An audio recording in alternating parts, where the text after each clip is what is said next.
Olá, sou Paulo Eduardo e nós estamos chegando para mais um estudo aqui no canal Minuto Missionário. Seja bem-vindo. Prazer em encontrar você novamente aqui no canal Minuto Missionário. Nós estamos estudando a Bíblia juntos, versículo por versículo, de forma expositiva, diariamente aqui nesse canal. Como eu digo sempre, desde 6 horas da manhã eu já estou aqui, né? E grato a Deus pela sua vida. Grato a Deus por você estar aí do outro lado, para juntos nós apenas estudarmos a palavra, você que tirou um tempinho para estar aqui conosco.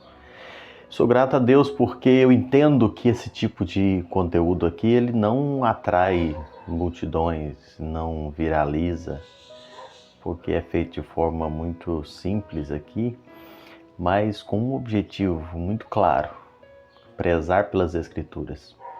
Então aqui você não vai ver espetacularização, você não vai ver forçação de barra para adaptar a Bíblia a pontos de vista, mas simplesmente o que ela nos diz no seu texto, no seu contexto, e tirando lições para nós. Então eu te convido agora a me acompanhar em mais um estudo. Vamos juntos. Hoje nós vamos seguindo, hoje o 7º estudo já no capítulo 14 de 1 Coríntios. Hoje 1 Coríntios 14, versículos 26 a 33 é o nosso texto base, falando um pouquinho sobre ordem e decência no culto. Coisa tão importante, não é? Para estudarmos na atualidade. A palavra diz assim: que fazer, pois, irmãos, quando vos reunis, cada um tem salmo, tem doutrina, tem revelação, tem língua, tem interpretação, seja tudo feito para edificação. No caso de alguém falar em outra língua, que não sejam mais do que 2 ou 3, e isso sucessivamente, que haja intérprete. Mas não havendo intérprete, fique calado na igreja, falando consigo mesmo e com Deus. Tratando-se de profetas, falem apenas 2 ou 3, e os outros julguem. Se, porém, vier revelação a outro, que seja assentado e cale-se o primeiro. Seguindo aqui, porque todos podereis profetizar um após o outro, para todos aprenderem e serem consolados. Os espíritos dos profetas estão sujeitos aos próprios profetas, porque Deus não é de confusão, e sim de paz, como em todas as igrejas dos santos. Irmãos, o tema de hoje é um tema muito importante para os nossos dias, visto a confusão religiosa que existe hoje em muitos chamados cultos, né? Paulo está falando de um contexto aqui, nós já estudamos, né? Igreja primitiva sendo formada, alguns dons espetaculares que existiam na igreja nesta época, hoje já não estão mais ativos, mas enfim, Paulo está trazendo aqui sobre ordem e decência, e é um texto fundamental para nós compreendermos que no culto não há espaço para desordem emocional, mas é um ambiente de reverência, de comunhão e um ambiente de edificação. E Paulo estabelece alguns princípios bem claros aqui, especialmente no que diz a respeito aos dons de línguas e profecias, não é? Deus não é Deus de confusão, mas é Deus de paz. O texto vai falando, né? Cada um tem algo, mas tudo deve ser para edificação. Olha o verso 26 aí, o que está dizendo. Que fazer, pois, irmãos, quando vos reunir, cada um tem salmo, tem doutrina, tem revelação, tem língua, tem interpretação, mas seja tudo para edificação. Paulo reconhece que os crentes de Corinto eram crentes ativos no culto, não eram passivos. Cada um queria contribuir, isso é bom, mas Paulo deixa muito claro aí no final do texto que tudo seja feito para edificação. A palavra edificação aqui no grego, ela indica construção espiritual, ou seja, o culto não é um palco para exibição, não é para ninguém se exibir, mas é um canteiro de obras espirituais. A diversidade de contribuição no culto é saudável, desde que haja unidade de propósito e não exibição. A pessoa quer apresentar, quer participar no culto, que seja com unidade para a glória de Deus, não para mostrar, não para se exibir. Isso não é lugar, o culto não é para isso. A pessoa está ali para se amostrar, para se exibir, que sabe fazer alguma coisa, ela nem deve fazer, mas ela deve fazer para a glória de Deus. John Stott diz assim: a liberdade no culto deve ser guiada pela responsabilidade. O alvo é edificação e não exibição. Há regras, não é? Para o dom de línguas. Naquela época, você sabe, a igreja de Corinto era muito... valorizava muito o dom de línguas, que estava muito ativo na época, e Paulo coloca algumas normas, algumas regras aqui. No verso 27 ele diz: no caso de alguém falar em outra língua, que não sejam mais do que 2 ou 3, isso sucessivamente, que haja intérprete. Ou seja, Paulo traz limite: 2 ou 3, cada um de uma vez, e que haja intérprete. A gente falou no último estudo que, e eu tenho deixado isso aqui muito claro, que essas línguas aqui eram idiomas falados na época, mas vamos conjecturar aqui que essas línguas fossem o que hoje você vê acontecendo em muitos movimentos religiosos. Vamos conjecturar que essas línguas sejam então o que você escuta aí nesses cultos, que acontece muitas vezes, chamados cultos, onde as pessoas começam a falar aquelas palavras sem sentido, balbuciando aquelas palavras, e vira aquela gritaria, respeito, mas não concordo, vira aquela gritaria, e você ouve. Qual que é a ordem que Paulo coloca no culto aqui? 2 ou 3, sucessivamente, e que haja intérprete. O que nós vemos hoje? Quando começa aquele barulho, é um monte de gente falando tudo junto, cada um gritando de um lado, e você não entende nada, e vira aquela coisa sem sentido. Então aqui você já foge do que a Bíblia está dizendo. A Bíblia não autoriza que seja feita aquela balbúrdia que você vê muitas vezes acontecendo. Isso é fato, não é? Então, há regra, há norma. E o verso 28 ele diz: não havendo intérprete, fique calado na igreja, falando consigo mesmo e com Deus. Então, quer acreditar que aquilo que você vê hoje são de Deus, algo espiritual, ok? Cada um acredita no que quiser. Mas, ainda assim, existe uma falta de ordem muito grande. Né? Não está dentro do que a Bíblia estabelece.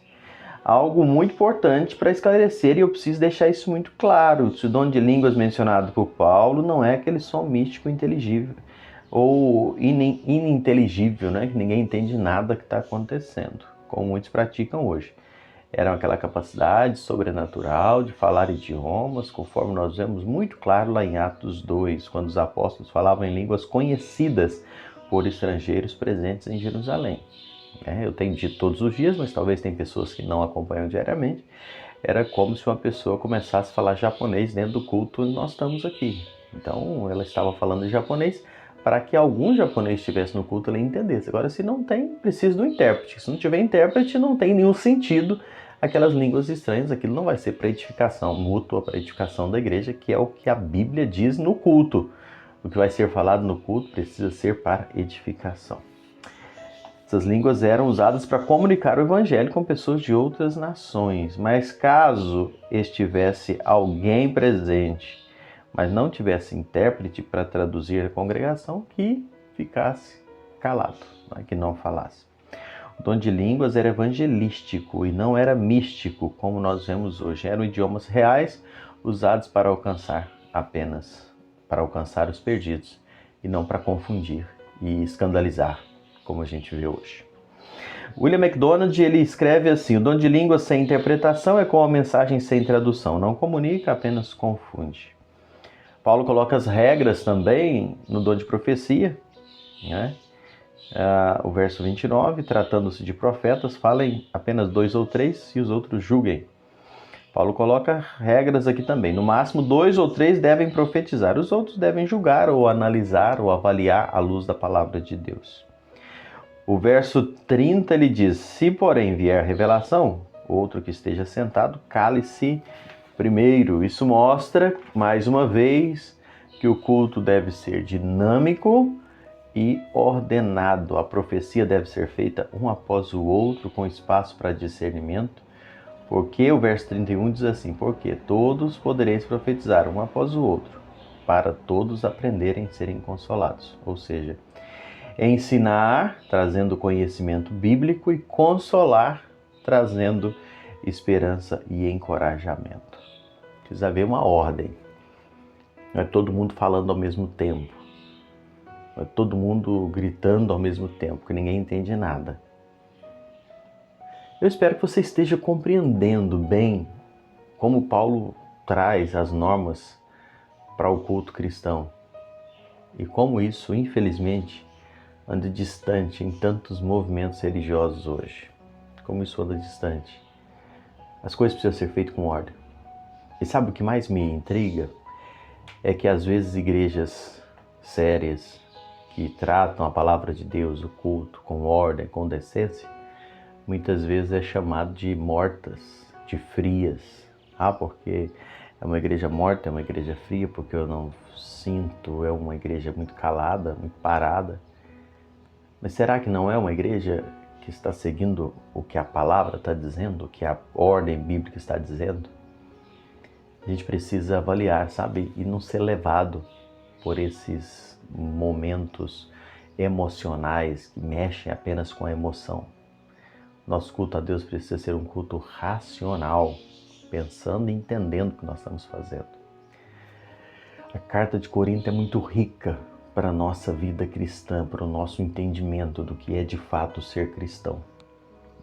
Mas eu preciso ainda, quando a gente está lendo aqui sobre profecia, não é? Lembrar, esclarecer que o dom de profecia não é mais aquele dom de profecia que você via no Velho Testamento, no Antigo Testamento. Quando os profetas recebiam revelação direta, infalíveis, autorizadas por Deus. Aquilo nós temos no Velho Testamento. Hoje, na era da igreja, com o fechamento do canon bíblico, não há novas revelações. O que Deus tinha para falar, Ele já falou pela sua palavra.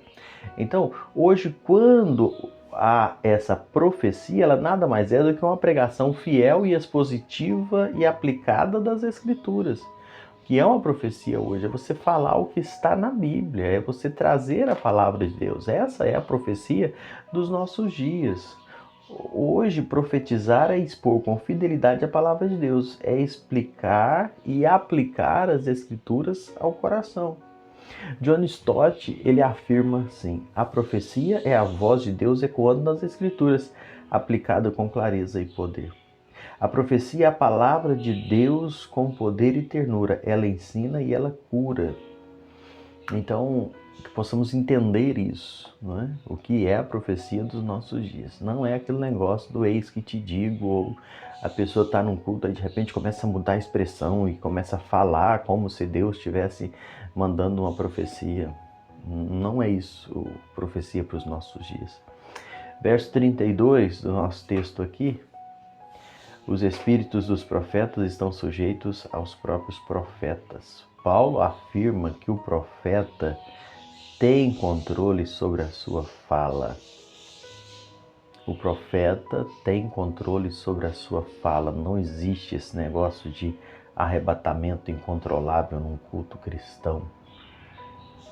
Esses dias eu estava vendo um vídeo na internet, a pessoa dizia assim: a profeta recebe ou manda uma profecia para um dos pastores e a pessoa muda a expressão, muda a voz e vira para aquele outro e começa a dizer com uma outra voz, como se fosse algo sobrenatural, que a pessoa está fora de controle. Olha o que diz a palavra: os espíritos dos profetas estão sujeitos aos próprios profetas. O Espírito Santo não age com desordem, ele age com disciplina e com propósito. Hernandes escreve o seguinte, ele diz: a espiritualidade verdadeira é marcada pelo domínio próprio. O Espírito não anula a consciência, ele ilumina a consciência. Deus não é Deus de confusão, diz a palavra lá no verso 33. Porque Deus não é de confusão e de paz, como em todas as igrejas dos santos, diz a palavra de Deus aqui. Paulo encerra com uma afirmação teológica muito forte, falando que Deus não é de confusão, é de paz. O culto cristão ele deve ter ordem, reverência, clareza e edificação. O culto cristão é um reflexo do Deus que nós adoramos. Se ele é Deus de paz, o culto deve ser pacífico, claro e edificante. Esse precisa ser o culto cristão. O culto precisa ser ordenado, precisa ser edificante. A diversidade de contribuição é boa, a participação dos irmãos é boa, vários irmãos participam do culto, mas isso tudo deve ser feito com ordem. Cada participação deve ter como alvo a edificação da igreja. O culto não é um espaço de improviso emocional, mas de uma comunhão constante e espiritual e consciente. Nada feito sem entender o que está sendo feito. A ordem do culto não é frieza, não é falta do espírito, mas é maturidade. Os dons devem ser usados com sabedoria, no máximo 2 ou 3, cada um por vez, e com intérprete, o dom de língua, como diz aqui. Sem essa interpretação, que haja silêncio. A profecia deve ser feita com discernimento, 2 ou 3, um após o outro, e com avaliação bíblica. Está entendendo a ordem que Paulo coloca para as coisas acontecerem? E a gente para e pensa, será que eu estou entendendo isso? Será que o ambiente eu tenho congregado, eu tenho buscado, tem vivido isso, tem praticado isso, tem obedecido o que a Bíblia diz? Ou será que eu estou deixando me levar pelo movimento de manada como existe hoje, simplesmente por emoção? Nosso relacionamento com Deus precisa ser muito bem avaliado. O cristão deve ser ordenado, claro, e edificante no culto. E Deus é um Deus de paz. Eu termino com isso aqui. O culto cristão não é um espetáculo de emoções, mas é um ambiente de ensino, de comunhão, de adoração. Ordem é sinal de maturidade espiritual. E como eu tenho terminado sempre com uma frase de John Stott, eu quero terminar com uma que diz assim: a igreja que prega com clareza conduz o culto com reverência. A igreja que prega com clareza e conduz o culto com reverência será uma igreja que transforma vidas.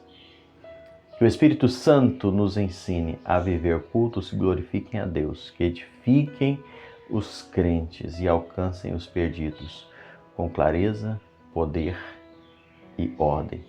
Que Deus abençoe a sua vida. Obrigado por me acompanhar. Até o próximo encontro.